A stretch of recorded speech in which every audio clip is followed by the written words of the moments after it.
predileto, meu preferido, meu predileto é Jesus. Ei, vamos! Meu preferido, meu predileto, meu preferido, meu predileto é Jesus. É Jesus. Meu preferido, é Jesus.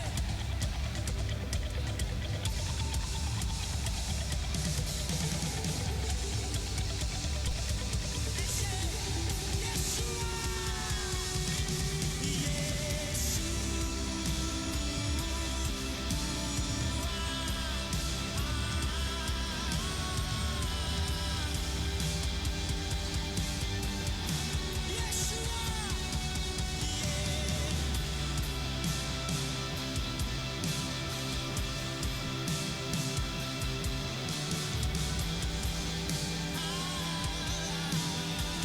Mais uma vez, Yeshua.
Amém, meus irmãos. Eu quero agradecer a Deus por mais essa oportunidade que o Senhor está nos dando, a oportunidade maravilhosa de estarmos na presença do Senhor e podermos compartilhar da palavra de Deus, não é verdade? Vamos ter um tempo de oração, continuaremos o nosso estudo sobre esperança e hoje a esperança que transcende o sofrimento. E eu queria orar com você nesse momento, colocar a sua vida diante de Deus. Se junte aí um irmão, eu não sei o que tipo de dificuldade você está passando, eu não sei que tipo de luta você está vivendo, mas nós vamos orar nesse momento, rendendo graças ao Senhor. Baixe sua cabeça, feche seus olhos e oremos. Pai, muito obrigado, Senhor, por esse momento. Eu quero te agradecer por esse tempo especial que estamos na tua presença, Pai, e pedir ao Senhor que o Senhor esteja agindo sobre os nossos corações. Pai, pedimos também que o Senhor esteja derramando a tua graça sobre nós nesta noite e que teu Santo Espírito esteja trabalhando nossos corações, trazendo cura, restauração, trazendo salvação, milagres, ó Pai. Usa a minha vida como instrumento afinado nas tuas mãos. Fala conosco através desse estudo, Pai Santo. Nós clamamos ao Senhor e pedimos a tua bênção neste momento. Repreende toda ingerência do maligno. Toma, Senhor, as nossas vidas nesta noite. A todos aqueles que estão assistindo, irão assistir essa ministração. Que o Senhor esteja agindo poderosamente em nome de Jesus. Amém, irmãos?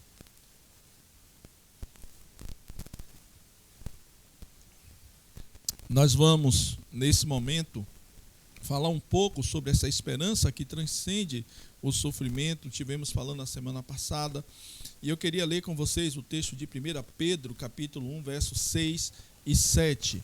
1 Pedro 1, versos 6 e 7, que diz assim: nisso vocês exultam, ainda que agora, por um pouco tempo, devam ser entristecidos por todo tipo de provação, Assim acontece para que fique comprovado que a fé de vocês tem, que a fé que vocês têm muito mais valiosa do que o ouro que perece, mesmo que refinado pelo fogo, é genuína e resultará em louvor, glória e honra quando Jesus Cristo for revelado. Glória a Jesus. Então eu queria fazer uma pergunta nesse slide, como tem aí. Como podemos sorrir em meio à dor, né?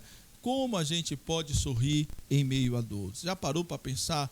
Será que, pastor, essa é uma visão masoquista? Em meio à dor, em meio à pandemia, você pode sorrir? Em meio à luta que você está vivendo, você pode sorrir? É uma pergunta que eu quero lhe fazer nessa noite. E nós podemos sim, né? Eu creio que quando a gente tem Cristo, nós vamos ver isso nessa noite, a importância de ter Cristo no coração, de ter Cristo na vida, de viver ao lado de Jesus, de caminhar com Cristo, porque quando a gente passa pela dor, a gente pode sorrir. Não é um sorriso pela circunstância, mas pelo que nós vamos viver. Então, olha só o que tem aí, tendo uma fé em desenvolvimento. Então, nós podemos sorrir quando a gente tem uma fé em desenvolvimento. Em meio à nossa dor, eu posso sorrir quando a minha fé está se desenvolvendo, caminhando, crescendo a cada dia. E esses versículos que nós lemos, eles vão revelar, né, a primeira de muitas referências sobre regozijo. Nós lemos, né, o versículo 6 e 7, e nós percebemos isso. Então, eu estou dizendo a você que em meio à dor, a gente pode sim, de maneira graciosa, né, sorrir em meio à dor. Né? A gente pode, porque a sua fé está desenvolvendo. Quando a minha fé desenvolve, eu posso começar a sorrir em meio a essa dor. Vamos ver um pouco esses versículos de novo, o verso 6 e 7. Vou ler de novo para que você possa absorver, que diz assim: nisso vocês exultam, ainda que agora, por um pouco de tempo, devam ser entristecidos por todo tipo de provação. Assim acontece para que fique comprovado que a fé de vocês, que a fé que vocês têm é muito mais valiosa que o ouro que perece, mesmo que refinado pelo fogo, é genuína e resultará em louvor, glória e honra quando Jesus Cristo for revelado. Guarde esses dois versículos, porque nós vamos tratar dele um pouco. E eu quero, antes de qualquer coisa, fazer duas observações sobre esses versículos que nós acabamos de ler. O primeiro, nós vamos passar nesse slide aí agora, que diz assim: nisso vocês exultam. Esse nisso vocês exultam, essa expressão que está aí no versículo 6, nisso vocês exultam, esse exultar significa alegrar. Tem uma outra tradução que diz o seguinte: que mediante a fé em que vós grandemente vos alegrais, né? Nisso vocês exultam, em que vós grandemente vos alegrais. Ou quem sabe na sua tradução, olha, nisso você tem alegria. Nisso o que, pastor? O que é isso que eu tenho uma alegria? E eu quero lhe dizer, esse exultar, essa expressão está ligado ao que já estudamos na semana passada, que fala de não desfalecermos, pois temos uma viva esperança. Isso nos dá alegria, essa viva esperança. E o versículo 6 está dizendo, olha, por causa da viva esperança, vocês se alegram, né? Por causa da viva esperança, vocês têm alegria. Olha que coisa interessante. Então, essa alegria, passando aí o slide, ele vem apesar do nosso sofrimento e não por causa dele, né? Apesar do meu sofrimento, eu tenho alegria. Não é por causa do sofrimento que eu tenho alegria, é apesar do sofrimento. Quer dizer, olha, apesar da minha luta, eu tenho uma alegria que é viva. Então, esse exultar que fala no verso 6, significa estar ligado com a viva esperança. Outra situação, não nos regozijamos porque os tempos são difíceis, de maneira nenhuma. Eu não estou regozijado, irmãos, por causa do tempo do coronavírus, mas nos regozijamos apesar do fato de eles serem difíceis. Apesar de tudo isso, eu me regozijo em algo muito maior do que a minha luta, em algo muito maior do que as circunstâncias que eu vivo. Então, voltando um pouquinho, nisso vocês exultam. Essas palavras que estão aí cravadas no verso 6, está relacionada à viva esperança. Amém? Agora, no verso 6 ainda, lá na frente, diz assim: nisso vocês exultam, ainda que agora, né, por um pouco de tempo, devamos ser entristecidos por todo tipo de provação. Eu quero fazer uma observação sobre esse ainda que agora. Então, esse ainda que agora indica que mesmo com a exultação, com a alegria que eu tenho da viva esperança, eu vou ficar entristecido, eu vou ficar triste, ainda que por pouco tempo, por todo tipo de provação que nos atinge. Irmãos, isso é natural, é humano. Mas eu tenho uma viva esperança, mas eu posso ficar triste por um pouco tempo. Eu posso me entristecer por algo que vai me atingir. Você pode se entristecer por algo que nesse momento você ouviu, uma notícia de um médico, ou quem sabe uma perca de um emprego. Você pode por um pouco tempo, né, diante da provação que ele atinge. Isso indica que mesmo com a alegria que eu tenho, a minha carne, a minha situação pode ser abalada, não tem problema nenhum. Esse abalo não depende das circunstâncias, a minha alegria não depende dessas circunstâncias com que eu vivo, que me rodeiam, mas eu serei abalado, eu ficarei por um pouco tempo entristecido. Nós ficaremos, irmãos, não tem notícia, nós somos humanos, e nem quando as coisas acontecem, bate no nosso coração. E isso às vezes nos entristece, mas eu quero lhe dizer que a nossa exultação é apesar da tristeza, não é pela tristeza. Preste atenção, há uma diferença muito grande. Tem pessoas que acham que devem estar alegres por causa da tristeza, é mentira. Apesar da tristeza, eu estou alegre porque eu tenho uma viva esperança. Eu quero lhe dizer nessa noite que apesar do que você está vivendo, deve brotar do seu coração uma alegria, porque você tem uma viva esperança, né? Isso é que nos faz ter esse entendimento, nos faz ter essa visão, essa abertura de mente. Muitas pessoas acham estranho quando a Bíblia fala de que nós devemos ser alegres em tempos de sofrimento, mas é apesar do sofrimento, apesar da tristeza, apesar das lutas que eu passo, eu estou alegre porque eu tenho uma viva esperança. Amém? Ficou entendido isso aí? Então eu quero falar, depois dessas duas observações do versículo 6, eu quero trazer 3 coisas significantes sobre as provações, né? 3 coisas. A primeira é que as provações são frequentemente necessárias, pois testam a genuinidade da nossa fé e, ao mesmo tempo, né, nos ensina a sermos humildes. Então, são genuínas, né? Então, essa questão, né, da provação que a gente tem vivido frequentemente, ela está nos testando se a nossa fé é genuína ou não. O que a palavra genuína quer dizer? Verdadeira. A minha fé precisa ser verdadeira. A sua fé precisa ser verdadeira. Uma coisa é você dizer que tem fé e na hora do vamos ver, ela falhar, né? Então, assim, como diz o poeta baiano aí, diz que a fé não costuma falhar. Não é verdade? Então, a fé do crente, para que ela seja verdadeira, ela não pode falhar, ela não pode dar para trás. Então, a provação, irmãos, ela se torna um instrumento necessário para que a gente tenha, né, uma fé provada e seja genuína, né? E, ao mesmo tempo, nos ensina a sermos o quê? Humildes. Então, 2 coisas importantes nesse primeiro ponto, que as provações são necessárias. Primeiro, é que vai trazer sobre a nossa fé, né, ela vai testar a genuinidade da nossa fé. Ela vai ser genuína, a sua fé está passando pelo fogo. E depois vai nos ensinar a ser humilde. Então, olha só o que diz. As provações revelam o nosso próprio desamparo. É verdade. Quando a gente passa pela prova, a gente se sente...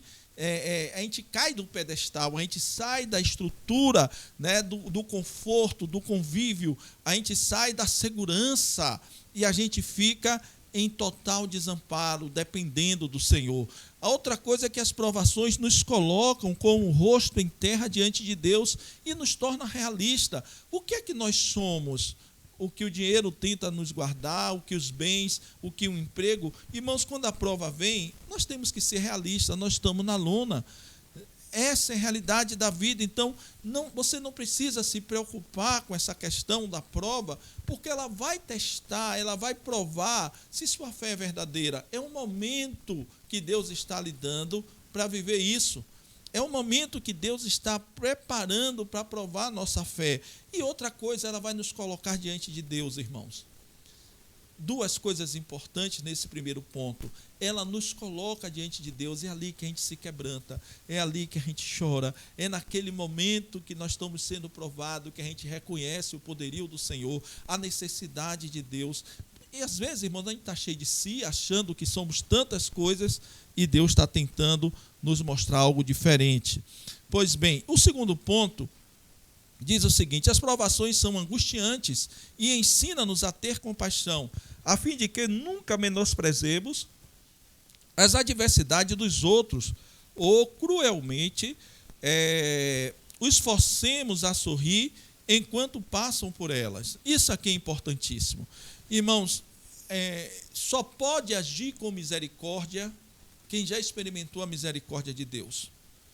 A pessoa que ela tem a tendência de passar pela prova e ela é ensinável, ela vai agir com misericórdia na vida de outra pessoa que está vivendo luta. Ela vai agir com graça que está vivendo luta. E isso é muito importante naquilo que nós estamos fazendo.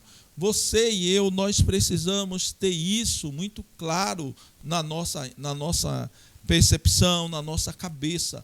Irmãos, quantas vezes a gente trata as pessoas com desdém, coisas que a gente já passou e a gente quer pedir, não quer ter paciência, a gente coloca um peso sobre a vida da pessoa, coloca um jugo sobre a vida da pessoa e você não age com misericórdia. Irmãos, uma das coisas que as provações vão fazer é quebrantar o nosso coração para ter compaixão, a fim de que a gente não menospreze as adversidades dos outros. Todas as lutas das pessoas, irmãos, são importantes. Pode não ser para mim, o que ela passa para mim é tão bobo, mas para ela é um problemaço. Então, volta e meia a gente vê pessoas sem compaixão porque não aprendeu a passar pela prova.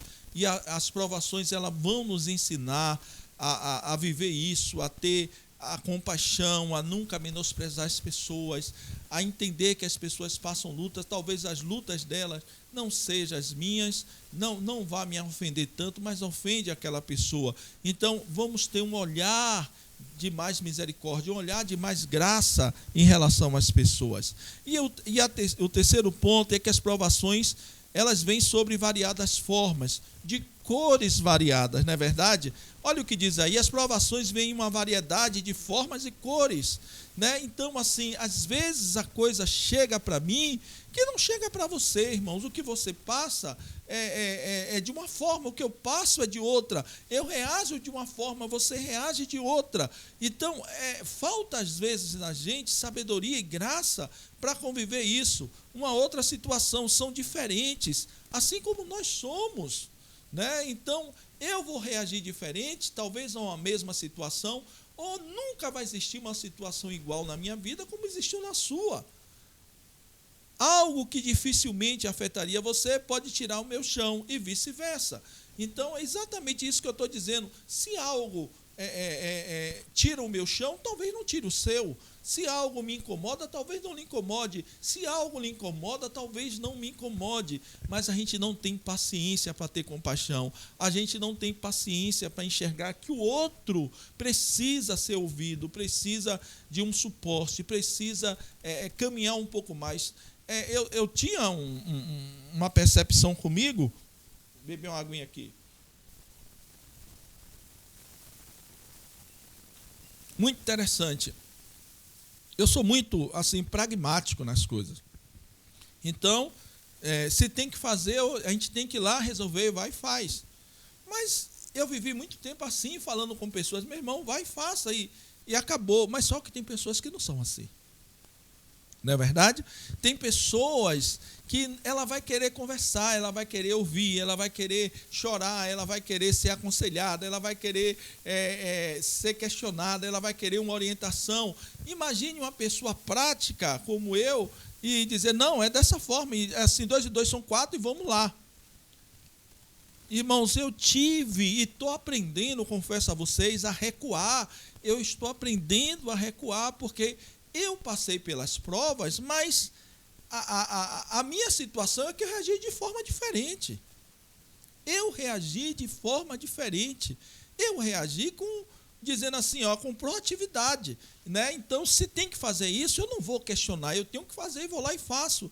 Mas só que nem todas as pessoas são como eu. Quando passa pela prova, uns se abatem, outros choram, outros se quebrantam, outros se levantam como eu me levanto, outros têm uma atitude diferenciada. Então, nós precisamos entender essas 3 realidades, né, que as provas elas nos traz, né, ela nos impõe essas significâncias da prova, que ela nos ensina, né, ela vai testar a nossa fé, se a nossa fé é genuína, e nos ensina a ser humilde, que ela vai nos levar a ter compaixão de outras pessoas. E depois, irmãos, são formas variadas de provas. Eu preciso entender isso. Eu vou reagir diferente de muitos irmãos. Muitos irmãos vão reagir diferente de mim. As provas vêm de uma forma para um e vêm de uma forma para outro. Então, essa percepção eu preciso ter. Até aí, tudo tranquilo? Vamos caminhando. E eu quero, já que a gente falou de cor, né? O Senhor combina a cor da prova, preste atenção, né? O Senhor combina a cor da prova com a cor da sua graça. Pastor, o que é isso que o senhor quer dizer? Eu vou ler aqui para você. Para impedir que eu me exaltasse por causa da grandeza dessas revelações, foi-me dado um espinho na carne, um mensageiro de Satanás, para me atormentar. 3 vezes roguei ao Senhor que tirasse de mim, mas ele me disse, minha graça é suficiente para você, pois o meu poder se aperfeiçoa da fraqueza. Portanto, eu me gloriarei ainda mais alegremente em minhas fraquezas, para que o poder de Cristo repouse sobre mim. Por isso, por amor de Cristo, regozijo-me nas fraquezas, pois nos insultos, nas necessidades, nas perseguições, nas angústias, pois quando sou fraco é que sou forte. 2 Coríntios 12, de 7 a 10. Irmãos, a cor da prova, toda prova tem uma cor, né? O Senhor vai combinar, para cada prova de uma cor, ele vai trazer a graça, né? Deus vai combinar a graça da mesma cor, e a graça vai colar com essa prova aí. Olha que coisa interessante. O propósito, olhando esse texto de 2 Coríntios, eu quero trazer alguns pontos importantes. O propósito da provação. Eu quero lhe dizer que é um propósito, irmãos. E o versículo 7 diz, para impedir que eu o quê? O que é que tem escrito aí? Me exaltasse. Né? Olha só, irmãos, o propósito da prova era para impedir, o espinho na carne de Paulo, era para impedir que ele se exaltasse por causa da grandeza dessas revelações. Foi-me dado um espinho na carne, um mensageiro de Satanás, para me atormentar. Irmãos, eu vou trazer alguns pontinhos desse versículo. A provação, muitas vezes, vem sobre a nossa vida para impedir que nos exaltemos diante do que Deus está fazendo em nossas vidas. É verdade. Às vezes o Senhor está nos usando. Às vezes Deus está fazendo a gente prosperar. Às vezes Deus está abençoando. E sabe o que é que acontece? A gente começa a se exaltar. A gente começa a se achar, a gente começa a não ter misericórdia pela vida dos outros, a gente começa a quebrar a vida dos outros, irmãos. E olha que coisa linda, Paulo faz uma interpretação lindíssima, e ele diz, olha, para impedir que eu me exaltasse, por causa das grandezas dessa, ele estava tendo revelações de Deus. Ele disse, foi-me dado um espinho na carne, um mensageiro de Satanás para me atormentar. Irmãos, quantas vezes nós estamos passando luta? e a gente não entende que é uma prova que Deus está dando para que a gente se deixe de se exaltar e se humilhe. Você não está entendendo que Deus quer que você se humilhe, você é tão cheio de si. Às vezes a gente está tão cheio de nós mesmos, e tão cheio de elogios, e tão cheio de tantas coisas, e Deus aí toca e põe um espinho na carne para que a gente deixe de se exaltar. Deus quer que a gente se humilhe, Deus quer que a gente se quebrante. Olha, tudo está maravilhosamente bem. A gente pensa que nós estamos imunes a qualquer ataque, a qualquer situação, e Deus aí traz uma prova para que a gente não se exalte. Você não está entendendo que a luta que você está passando é para que você deixe de se exaltar, para que você deixe de se achar, e Deus está dizendo a você: olha, eu quero que você se quebrante, eu quero que você se molde na minha forma. Então, a aprovação muitas vezes, presta atenção, a aprovação muitas vezes, né, vem sobre a nossa vida para impedir que nos exaltemos. Deus puxa o nosso tapete. Deus às vezes expõe a nossa vergonha. Deus às vezes toca na ferida. Deus às vezes expõe algo que você vai lutar para o resto da sua vida. Um outro ponto: viveremos com espinho na carne por um tempo, ou quem sabe por toda a vida. No caso de Paulo, a Bíblia não conta que ele foi curado. Irmão, você não vê lógica? Eu consigo enxergar lógica disso. Nada é por acaso. Às vezes o Senhor nos dá um ministério abençoadíssimo, mas põe lá um espinhozinho da carne, sabe para quê? Para que a gente não se esqueça de que somos humanos, para que a gente dependa dele, para que a gente possa entender que nós não estamos lutando na nossa própria força. Tem espinhos, irmãos, que vai durar um tempo, mas tem espinhos que vai durar a vida toda, para que a gente possa sempre se lembrar disso. E outra coisa, não se desespere. Não se desespere. A característica da aprovação é que tem um componente maligno e traz tormento. Irmãos, tem coisas, irmãos, que a gente fica atormentado, que a gente até sente a presença do mal. Paulo disse: olha, esse espinho na carne foi um mensageiro de Satanás para me atormentar. Mas é para que você e eu dependamos dele. É para que a gente, irmãos, possamos, mesmo diante de tudo do que Deus tem feito, a gente possa se quebrantar, a gente possa viver um tempo diferenciado. Será que quantas vezes eu não entendia isso? Eu dizia: meu Deus, eu estou tão bem que aqui eu estou protegido, lendo engano. Deus não está preocupado com isso. Deus quer que a gente dependa dele. Deus quer que a gente tenha um coração quebrantado. Deus quer que a gente passe a viver uma vida digna do nome dele. Uma outra situação, né, desse ainda, do versículo de 2 Coríntios, diz assim: estamos orando para Deus tirar, fazer parar, resolver de uma vez por todas, né, determinadas situações na nossa vida. Não é verdade? A gente não ora assim? Para que Deus, quando a gente tem um espinho na carne, quando Deus está, a gente fica desesperado, pula de um lado, vai do outro, para que Deus tire esse espinho da carne, para que a gente pare de se exaltar. Irmãos, Deus não vai tirar. Paulo rogou 3 vezes.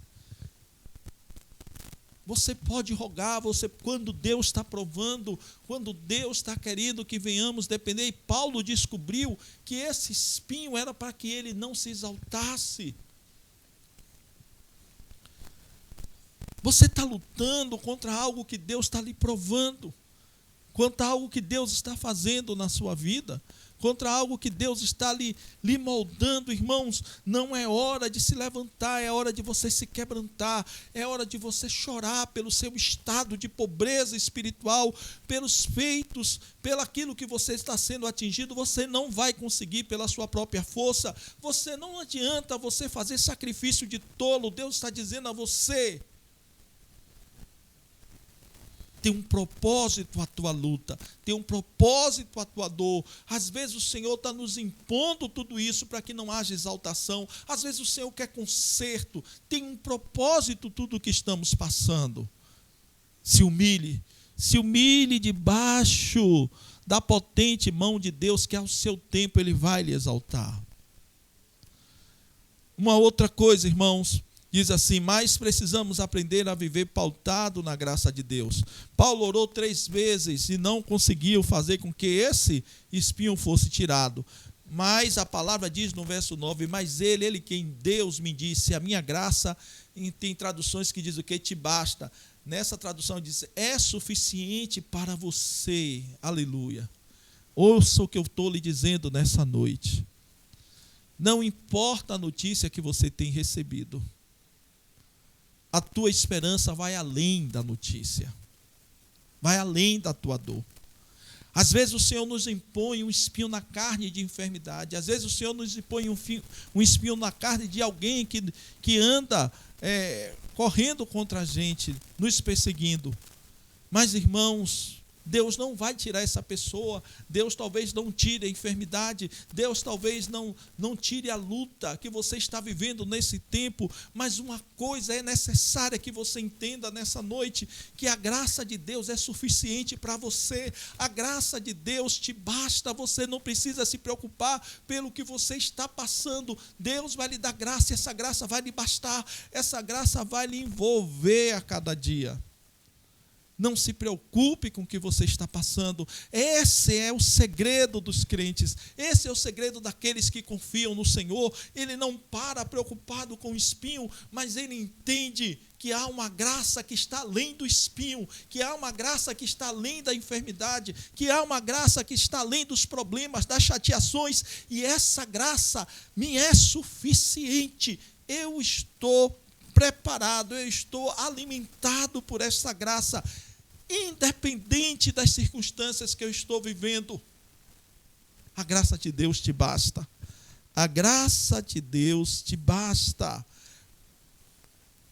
E Deus continua falando e diz a Paulo: olha, sabe por quê, Paulo? O meu poder se aperfeiçoa na fraqueza. Isso tem uma conotação fortíssima. Nós estamos querendo ver o poder de Deus, irmãos, em cima da nossa exaltação. E Deus muitas vezes vai agir em cima da nossa humilhação, do nosso quebrantamento. Ali o poder de Deus vai se intensificar. É tempo da gente baixar a crista, se quebrantar. É tempo de você fazer isso. Isso é importantíssimo. Isso é importantíssimo. Passa aí. A graça de Deus é suficiente para nos fazer suportar o quê? Nossos espinhos. Está vendo aí? A graça de Deus é suficiente para nos fazer suportar os nossos espinhos. Um outro ponto aqui importante ainda desse capítulo de Coríntios, diz o seguinte: na verdade, com a negativa de Deus resolver o problema de Paulo, ele declara que aprendeu a confiar em quem? No Senhor. Primeiro Deus diz a ele: a minha graça, ele ora 3 vezes. Um pouco antes, ele tem um espinho na carne, ele sabia que aquilo foi liberado por Deus para que ele não se exaltasse, mas ele entende e ele ora ao Senhor 3 vezes e Deus responde a ele: a minha graça é suficiente para você, Paulo, pois o meu poder se aperfeiçoa na fraqueza. E aí Paulo responde a essa palavra de Deus. Ele diz: portanto, eu me gloriarei ainda mais alegremente em minhas fraquezas, para que o poder de Cristo repouse em mim. Irmãos, olha que coisa interessante. Quando Paulo entende que a graça de Deus é suficiente, os problemas ficaram para baixo, os problemas não atormentaram mais, o espinho da carne deixou de ser um tormento. Quando você entende que a graça de Deus é suficiente. Irmãos, eu não preciso viver em circunstâncias de pessoas, eu não preciso viver em circunstâncias de ministério, eu não preciso viver em circunstâncias de saúde, eu não preciso viver em circunstâncias dos meus próprios filhos ou da minha esposa. A graça de Deus é suficiente para que eu possa viver, para que eu possa suportar, para que eu possa ter uma viva esperança. E aí, irmãos, Paulo declara isso: eu me gloriarei ainda mais alegremente em minhas fraquezas. Por quê? É porque ele está feliz com a fraqueza? É porque ele está feliz com os problemas? Não. É porque a graça de Deus é suficiente e o poder de Deus se aperfeiçoa na fraqueza. O poder de Deus se aperfeiçoa no espinho da carne. O poder de Deus se aperfeiçoa quando você está vivendo dias de acusação de médicos, pessoas lhe dizendo que você não tem mais jeito, que a situação é a pior possível. Eu quero lhe dizer que há uma graça de Deus sobre a sua vida, há uma graça de Deus sobre a tua família, e que isso é suficiente. Você não precisa de mais nada, você não precisa de ajuda, você não precisa que alguém tire o espinho da sua vida. Isso é importante para que a gente entenda essa realidade. Nós vimos que o que nos faz, né, aquilo que nos faz ter uma esperança, como podemos sorrir em meia dor, nós vimos que tendo uma fé em desenvolvimento, é verdade, falamos aí dessa fé que está desenvolvida. Agora, irmãos, uma outra coisa que nos faz sorrir em meia dor é tendo uma fé genuína. Né? Não é verdade? Tendo uma fé genuína. O que é uma fé genuína? Uma fé verdadeira. Então vamos voltar de novo para 1 Pedro 1,7. Diz assim: assim acontece para que fique comprovado que a fé que vocês têm, muito mais valiosa do que o ouro que perece, mesmo que refinado pelo fogo, é genuína e resultará em louvor, glória e honra quando Jesus Cristo for revelado. Amém? E olhe só, irmãos, o que é que acontece, pastor? O que é que está acontecendo quando a gente lê o verso 6 aqui na Bíblia? Eu vou ler aqui para vocês, diz assim: olha, em vós que grandemente vos alegrais, ainda que agora importa que, sendo necessário que você passe por um pouco tempo triste com várias tentações, ele diz assim: para que a prova da vossa fé, irmãos, é necessário acontecer, é necessário você está alegre porque tem uma viva esperança, amém, mas você vai passar por período de tristeza, por lutas, é verdade, mas esse período de lutas e que você vai viver, sabe para quê? É para que você fique, né? Para que isso aconteça, para que fique comprovado que a fé que nós temos é muito mais valiosa do que o ouro. É verdade. Um ouro refinado, irmãos, a fé tem que ser genuína. A fé tem que passar pela prova. Bebe uma aguinha aqui.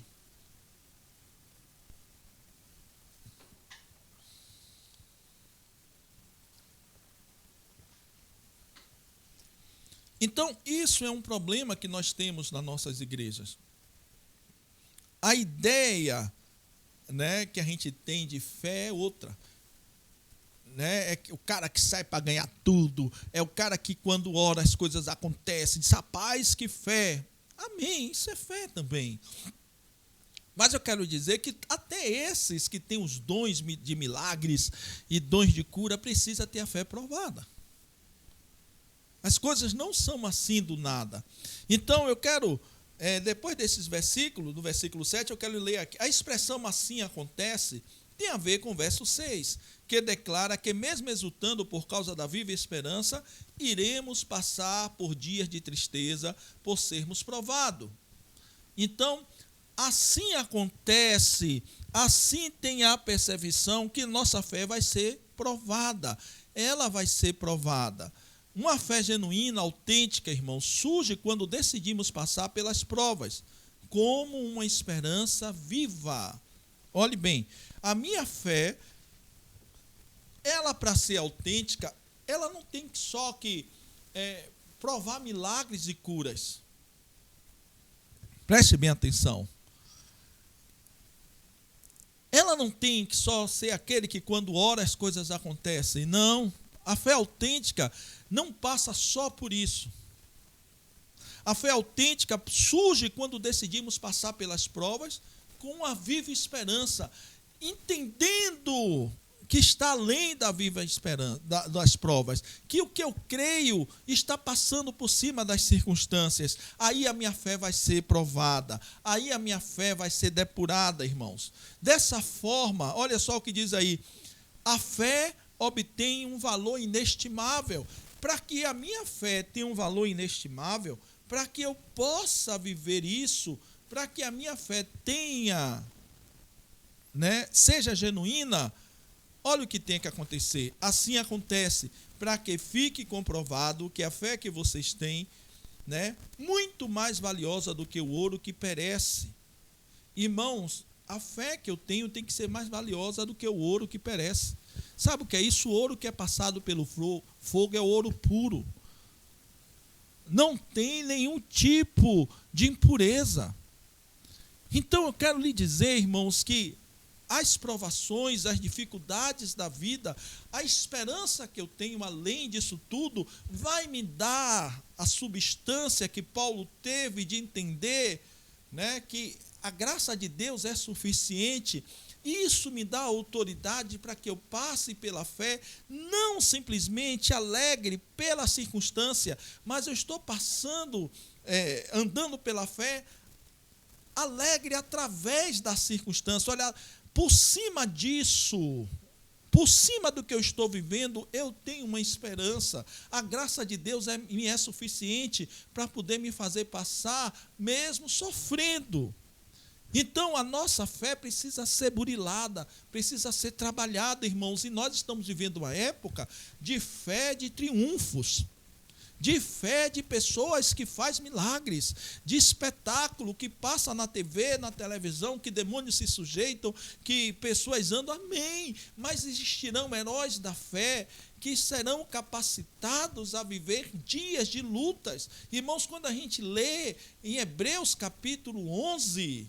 preste atenção, irmãos. Em Hebreus capítulo 11 não fala de coisas miraculosas, não fala, irmãos, de espetáculos, de milagres, fala de vidas, de pessoas que se entregaram, de pessoas que creram, de pessoas que deixaram tudo, de pessoas que abandonaram. Essa é a fé valiosa, é a fé depurada pelo fogo, é a fé, irmãos, que vai realmente ter um valor. Qual o valor que tem a sua fé? Se hoje, numa bolsa, no mercado de valores, você fosse penhorar sua fé e dizer assim, olha, eu quero aqui vender a minha fé, qual valor você acha que teria a sua fé? Alguém pode achar que a fé seria um valor altíssimo, porque quando ele ora as coisas acontecem. Amém. Mas, irmãos, o valor da fé está em você entender que quando vem as provas, quando vem o espinho na carne, a graça de Deus é suficiente e você tem que viver aquilo. Olha o que diz esse próximo slide. Interessante que não está falando de uma valorização pautada em sinais e maravilhas, mas baseada em uma viva esperança. O valor não está pautado em sinais e maravilhas, mas em uma viva esperança. Isso é importante. Uma fé de valor tem uma produção de excelência. Guarde isso aí. Uma fé de valor tem uma produção de excelência. Verso 7 ainda. Assim acontece para que fique comprovado que a fé que vocês têm, muito mais valiosa do que o ouro que perece, mesmo que refinado pelo fogo, é genuína. Resultará em quê? Em louvor, glória e honra quando Jesus Cristo for revelado. Meus irmãos, que coisa interessante. Essa fé que é depurada pelo fogo, essa fé que enfrenta e passa pelas circunstâncias, crendo na graça de Deus, ela vai produzir glória e honra na volta de Cristo. É algo que vai ser honrado. Irmãos, eu não tiro isso da cabeça. Nós iremos receber galardões. Nós iremos receber galardões. E isso é muito importante. Nós precisamos nos quebrantar. Nós precisamos entender toda essa estrutura que Deus está nos falando nessa noite. essa fé que resulta em louvor, glória e honra, a minha fé tem que produzir isso. Talvez não produza aqui na terra, né? Talvez ninguém nunca honrou a minha fé aqui. Talvez você nunca foi honrado pela sua fé aqui. Você nunca teve dons, você nunca teve talentos, no sentido de coisas espetaculares, mas você foi uma pessoa que obedeceu. Você foi uma pessoa que estava disposta a renunciar por Cristo. Você foi uma pessoa que passou pelas suas lutas em obediência ao Senhor e creu na presença de Deus. E isso é importante. Eu quero falar sobre bases importantes agora, né, dessa parte muito maravilhosa. Diz o seguinte, o verso 8: mesmo não tendo visto, vocês o amam. E apesar de não verem agora, creem nele e exultam com alegria indizível e gloriosa. Irmãos, fique olhando um pouco esse versículo. O que é que você entende dentro do contexto que nós estamos falando? Mesmo não tendo visto, vocês o amam. E apesar de não verem agora, creem nele e exultam com alegria indizível e gloriosa. Vamos lá. Falar um pouco sobre essas bases. Diante das provações, nós precisaremos ter o entendimento de que não iremos ter uma percepção física e visível de Jesus. Esqueça isso. É o grande erro que a gente tem. Irmãos, diante das lutas, não haverá uma percepção física da presença de Jesus. É por isso que muita gente procura imagens. É por isso que muita gente quer algo palpável. É por isso que as pessoas querem algo lógico, racional. Eu quero lhe dizer que a luta que você está passando, você precisa usar essas duas bases que eu vou lhe dizer agora. E é engraçado, irmãos, porque Pedro, quando está falando disso, ele está trazendo esperança. E ele está dizendo para mim, para você, que mediante as coisas que nós já passamos, né, mediante os problemas, a Bíblia diz, olha, vocês se alegram, mas vão passar por lutas. E a nossa fé precisa ser provada. Provada como ouro. Olha, vai ser uma fé que vai passar pelo fogo. Amém. Mas tudo isso, irmãos, tem duas bases importantes que vai me fazer passar pelo fogo, ter a minha vida colocada em xeque na prova. Duas bases importantes que eu quero trazer para você nesta noite. A primeira base, né? Logo nós precisaremos das bases que nos farão passar pelas provas. A primeira base é amar a Deus. Olha o que diz esse versículo 8. Mesmo não tendo visto, o que é que aconteceu com a gente? Vocês o amam. Irmãos, a graça de Deus me é suficiente para eu passar pela prova. Eu me alegro. Olha que coisa interessante. Quantas coisas eu tenho que Deus está me dando para eu passar pela prova? Primeiro, a Bíblia diz que eu devo me alegrar na viva esperança que Ele ressuscitou dos mortos. Aleluia! Mas a Bíblia diz, olha, mas por um pouco de tempo vocês vão passar por lutas. E a fé de vocês vão ser provada pelo fogo, tem que ser genuína. Vocês não podem dar para trás. Olha só, irmãos. Aí ele diz, como isso vai acontecer? O que é que tem que ter em mim? O que é que tem que ter na minha vida e na sua vida para que eu possa exultar na viva esperança? O que é que tem que ter na minha vida para que eu possa crer que a graça de Deus me é suficiente? O que é que tem que ter na minha vida para que a minha fé seja aprovada e valiosa? Sabe o que é que tem que ter? A Bíblia diz, mesmo que eu não tenha visto, eu amo. É isso. Esse é o segredo que Deus quer liberar sobre a minha e a sua vida nesta noite. Mesmo que você não tenha visto, uma das coisas, a primeira base que vai fazer você passar pelas lutas, entendendo, se alegrando na viva esperança, se alimentando da graça que é suficiente, irmãos, ame ao Senhor. Ame ao Senhor de todas as suas forças, de todo o seu entendimento. Passe pela prova amando ao Senhor. Passe pela prova dedicando tempo a Ele. Passe pelo deserto, fazendo do deserto o melhor jardim da sua vida.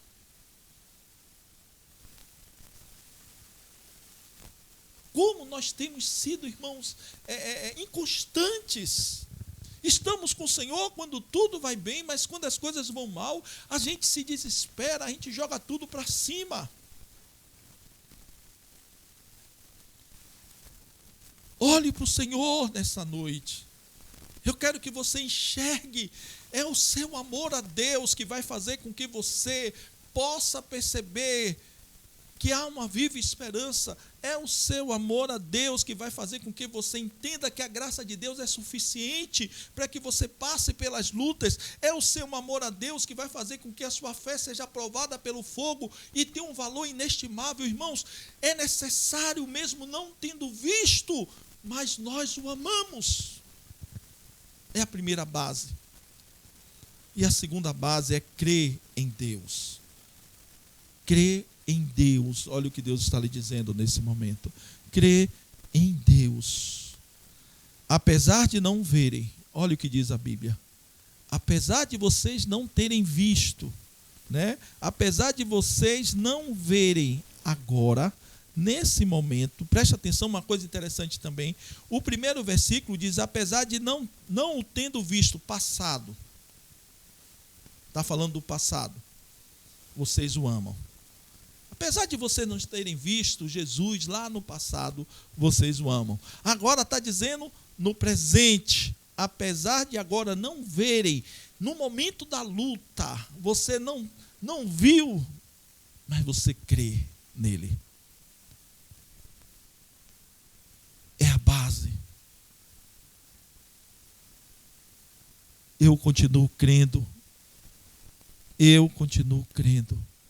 Você deve continuar crendo. Irmãos, tem coisas que a gente vive agora, está vivendo nesse tempo. Nós não podemos enxergar Deus nesse negócio todo. A gente não consegue ver o Senhor. Parece que está tudo travado. A única coisa que lhe resta é a sua fé.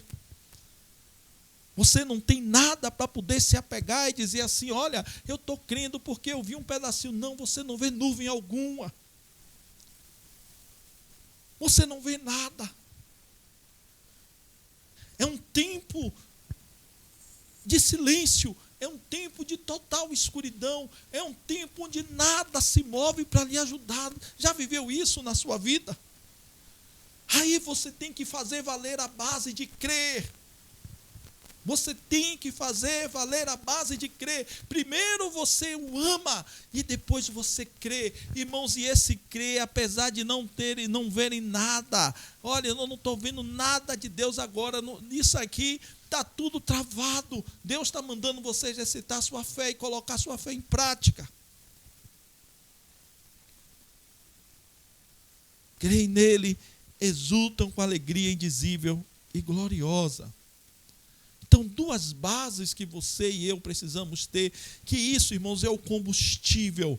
Não adianta eu crer numa viva esperança. Não adianta eu saber que o Senhor é aquele que tem a graça que me é suficiente. Amém. Não adianta eu colocar minha fé em prova. Amém. Mas, irmãos, o que tudo isso precisa de duas coisas, dois combustíveis. Mesmo não tendo visto, eu preciso amar.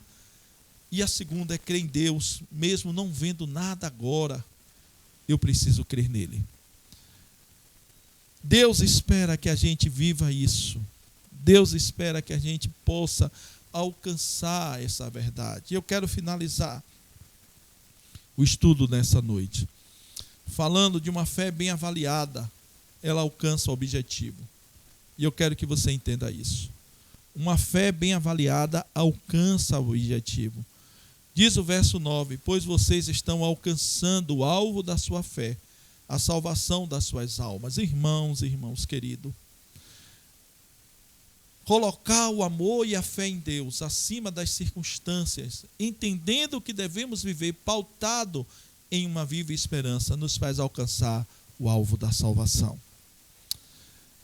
Eu não sei se você consegue me entender o que eu estou lhe dizendo agora. Mas quando a nossa fé não é bem avaliada, a gente vai se perder no meio do caminho. Quando a gente fica titubeando em meio às lutas, a gente vai morrer no meio do caminho. Não é uma questão do eu querer. Não é isso que eu estou te dizendo. Eu preciso ter e perceber que eu devo ser realista. Eu devo entender que a prova tem um propósito, não é para me matar, não é para lhe destruir, não é simplesmente para lhe jogar fora, não é isso. Deus quer que venhamos e nos quebrantemos. Eu preciso entender, e nós precisamos entender, que esse é um tempo que Deus está nos dando de conserto, de ajustes de vida. Quantas famílias estão quebradas, destruídas, irmãos? Quantas pessoas passando por lutas? Quantas pessoas estão aí dentro e fora da igreja, passando por dificuldades e achando que Deus esqueceu, se maldizendo contra Deus, se revoltando contra a casa do Senhor e contra as coisas de Deus, porque não está entendendo o que Deus está fazendo. Você não entende que Deus está movendo, tocando a sua vida para que haja arrependimento, quebrantamento, para que esse orgulho caia por terra.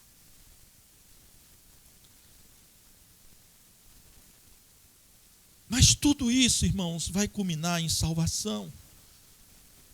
A Bíblia diz que esse processo que nós estamos vivendo da esperança, esse processo que nós estamos vivendo de ter uma esperança viva, de entender o que Deus está fazendo, de passar pela prova, esse processo que importa que sejamos às vezes machucados, passemos pelas lutas para que a nossa fé seja aprovada.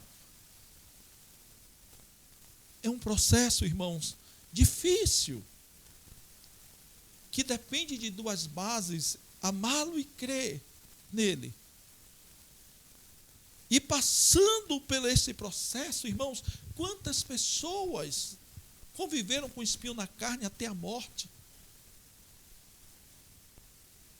Você pode conviver com o espinho da carne de duas formas: na presença de Deus e fora da presença de Deus, murmurando. Mas eu conheço homens e mulheres que passaram com o espinho na carne até a morte, crendo, caminhando, fazendo diferença, não se anularam por causa das circunstâncias, não ficou sentado esperando a morte chegar, mas caminharam para o alvo.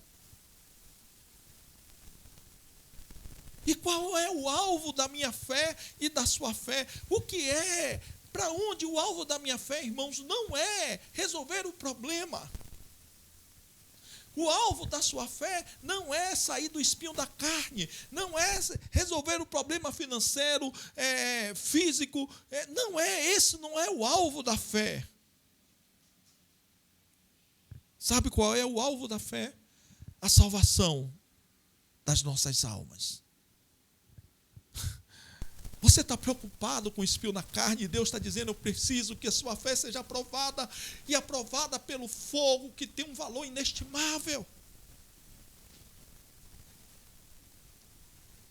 O alvo da minha fé não é resolver os problemas da minha família. O alvo da minha fé não é resolver os problemas de saúde, não é resolver os problemas da igreja. O alvo da minha fé, irmãos, não é alcançar ou expulsar demônio, não. O alvo da minha fé é passar pelas lutas crendo, é passar pelas lutas entendendo que o Senhor é suficiente, a graça de Deus é suficiente. Eu tenho uma viva esperança. O alvo da minha fé vai ser alcançado com a salvação da nossa alma. Não são os problemas, não são as dificuldades. Os problemas e as dificuldades estão aí com o propósito de fazer com que eu não me exalte. Que a gente tenha entendimento nessa noite. Que o nosso coração se abra para o que Deus está falando. Que a gente possa abrir o coração diante das lutas que você está vivendo. Pare e se quebrante, chore na presença de Deus. Reconheça. Irmãos, ouça essa pregação 2, 3 vezes e diga: Deus, é isso. Eu preciso reconhecer para vencer, porque se a minha fé for aprovada, está em jogo a salvação da minha alma. Isso é muito sério. Que Deus possa nos abençoar nesta noite, guardar as nossas vidas de uma forma graciosa. Vamos baixar nossas cabeças e vamos orar. Pai, nós queremos colocar a vida de cada pessoa que está nos assistindo nesta noite. Que teu nome seja glorificado neste momento, Senhor. Deus, que haja entendimento daquilo que foi pregado nesta noite. Deus, que o Senhor esteja confortando os corações que estão tristes, amargurados, sem esperança. Que o Senhor esteja confortando os corações daqueles que receberam notícias ruins. Que o Senhor esteja confortando os corações daqueles que não têm mais para onde ir. Deus, mas que o Senhor faça com que esses olhos se abram e vejam, Senhor, o tamanho da graça que é suficiente para viver, passarmos por tudo isso. Deus, abre o nosso entendimento. Abre, Senhor, a nossa visão. Eu quero te pedir, Senhor, que o Senhor traga sobre nós amor por Ti. Ó Deus, que a gente venha crer em Ti, independente do que estamos vivendo agora. Ó Deus, derrama a Tua graça sobre nós. Abençoa as famílias que estão nos assistindo nesta hora. Quebra, Senhor, todo jugo de falta de esperança. Levanta os Teus filhos, traz alegria, apesar da dor, apesar das lutas. Deus, que eles possam trazer brotar, Senhor, um novo cântico dos lábios dos teus filhos. Ser conosco nesta hora, Senhor, nos abençoa em nome de Jesus. Meus irmãos, que bênção gloriosa, majestosa. Espero que você guarde essa palavra no seu coração. Eu quero nesse momento, antes da oração final, fazer alguns avisos. Primeiro, falar da nossa vigília sábado, começa às 7 da manhã. Nós vamos disponibilizar o link da vigília. Pastor, eu quero participar da vigília. Todos os membros da igreja podem participar. Esse link vai estar sendo disponibilizado. Você vai entrar nesse link, vai estar lá um irmão que vai estar orando com vocês. Você pode escolher o horário que você quiser, de 7 da manhã até 7 da manhã do sábado até 7 da manhã do domingo. Depois vamos dar uma paradazinha de 3 horas e vamos para a pregação do domingo, tá certo? Mas eu creio que vai ser um tempo especial, maravilhoso. Guarde aí na sua agenda, Você vai receber um link e colocar isso diante do Senhor e vamos participar. Você vai entrar, eu quero participar às 7 horas. Você entra lá e vai ter alguém orando lá. 8, 9, 10, 11, os irmãos vão estar ali orando e você vai participar via Zoom, da nossa vigília virtual, tá bom?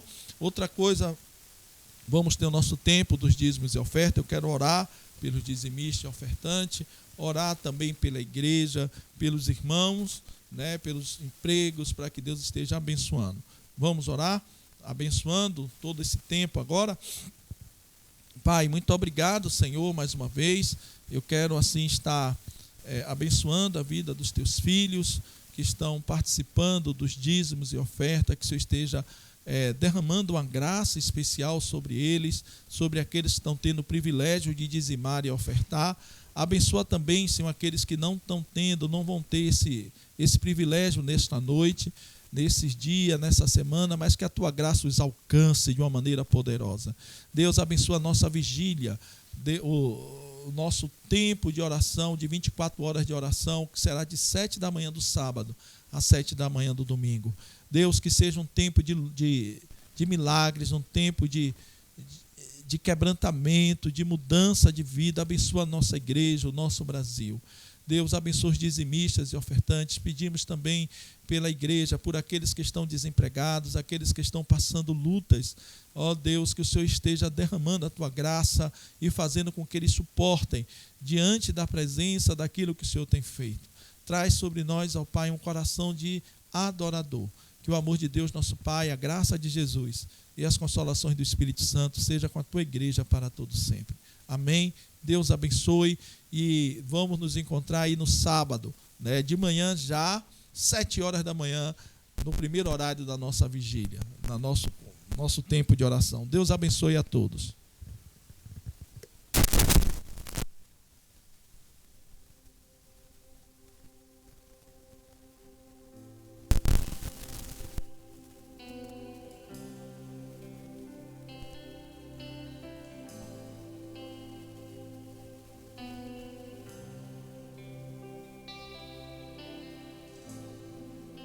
Trouxeste-me ao fim de mim mesmo.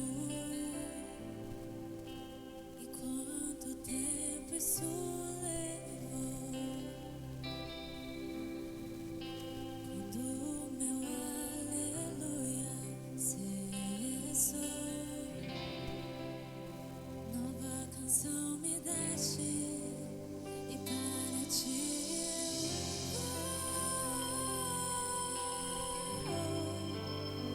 para ti eu vou, para ti eu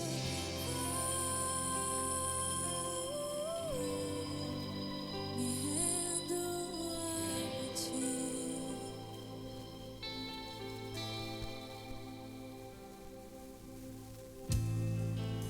Confesso que inseguro estou,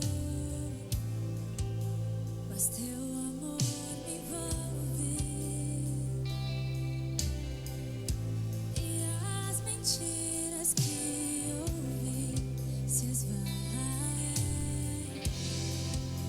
quando eu me entrego a ti e para ti eu vou,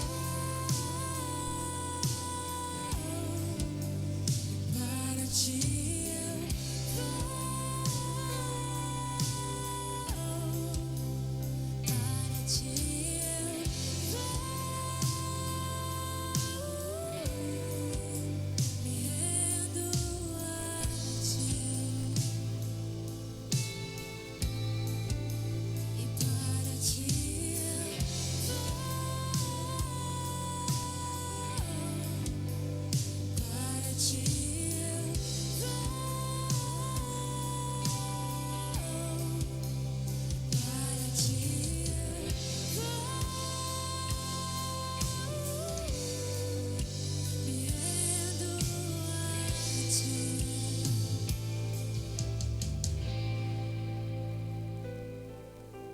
Me lembraste de tuas promessas, me moldaste até meu ser desfeito ser. Teu amor me envolve, não há medo em teu amor, capturou-me.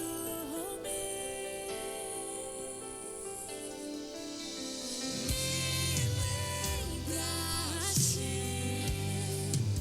de tuas promessas, me